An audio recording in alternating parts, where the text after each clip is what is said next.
DBC নিউজের সংবাদ প্রচারের পর অর্থ সংকটে চিকিৎসা করাতে না পারা অসুস্থ সালমানের চিকিৎসার দায়িত্ব নিয়েছেন মিতালী গ্রুপের চেয়ারম্যান তুহিন আব্দুল্লাহ। এর আগে গত ২৬ মে ডিবিসি নিউজের ডিজিটাল মিডিয়ায় স্ত্রীর মুখে হাসি ফোটাতে গিয়ে হয়েছেন পঙ্গু। এখন স্ত্রী তাকে ছেড়ে গেছে, এই শিরোনামে সালমানকে নিয়ে একটি সংবাদ প্রচার করা হয়। সংবাদটি মিতালী গ্রুপের সিনিয়র প্রশাসনিক কর্মকর্তা এস.এম. সোহারব হোসেনের নজরে এলে তিনি বিষয়টি মিতালী গ্রুপের চেয়ারম্যান তুহিন আব্দুল্লাহকে অবহিত করেন। পরে তুহিন আব্দুল্লাহ জাকারিয়া মানব কল্যাণ ট্রাস্টের মাধ্যমে সালমানের চিকিৎসার সম্পূর্ণ দায়িত্ব গ্রহণ করেন। এরই ধারাবাহিকতায় ১৬ জুন সালমানকে অ্যাম্বুলেন্সে করে চিকিৎসার জন্য ঢাকায় নেওয়া হয়। আমি ডিবিসি নিউজের মাধ্যমে জানতে পারি সালমান নামে একটি অসুস্থ রোগী মৃত্যুর সাথে পাঞ্জা লুটতেছে। আমি জানার পরে আমি সৈয়দ তুহিন আব্দুল্লাহকে অবগতি করাই। তুহিন আব্দুল্লাহ উনি আমাকে নির্দেশ দেয়, একে চিকিৎসা করার জন্য যত টাকা পয়সা লাগে আপনি ব্যবস্থা নেন। ডিবিসি নিউজে সালমানের দুর্দশার কথা প্রচারের পর দেশের বিভিন্ন গণমাধ্যমেও তাকে নিয়ে সংবাদ প্রকাশ করা হয়।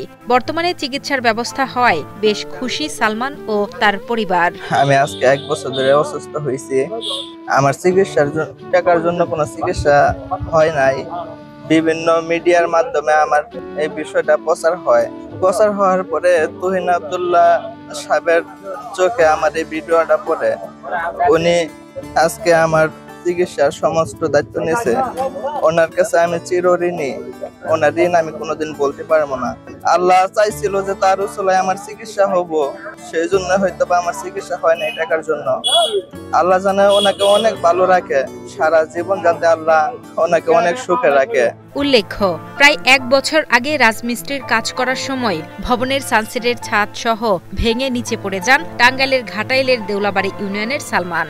মেরুদণ্ডের হাড় ভেঙে যাওয়ায় ঢাকা সহ বিভিন্ন হাসপাতালে চিকিৎসা করালেও সুস্থ না হওয়ায় ও অর্থ শেষ হয়ে যাওয়ায় বাড়িতে ফিরিয়ে নিয়ে আসা হয় তাকে।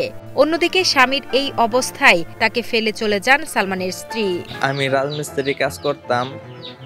আজ থেকে ১ বছর আগে আমার অ্যাক্সিডেন্ট হয়। কাজে যাইয়া হঠাৎ করে ছাদ ভাঙ্গা আমার উপরে পড়ছে। আমি ছাদের নিচে পড়া কাগজের মতো বাস হয়ে গেছিলাম গা। আল্লাহ পাক চাইছে বিদায় আজকে আমি এখানে বসে কথা বলতে পারতাছি। ডাক্তার বেশি সম্ভব বলছে যে হাঁটতে পারবো, স্বাভাবিক মানুষের মতো চলাফেরা করতে পারবো যদি অপারেশনটা হয়। আমি বিয়ে করছিলাম, অ্যাক্সিডেন্ট হওয়ার পরে আমার বউ আমার রাইখা চলে যায়। আমার একটা মেয়ে আছে, আমার মেয়ের সাথে আমার কোনো যোগাযোগ করতে দেয় না, আমার মেয়ের সাথে আমার কোনো কথা বলতে দেয় না। আমার মেয়ের সাথে যে একটু কথা বলবো আমি তো বাপ, আমি যেমন মেয়ের সাথে একটু কথা বলবো তাও বলতে দেয় না, আমার সব জায়গার থেকে ব্লক করে রাখছে।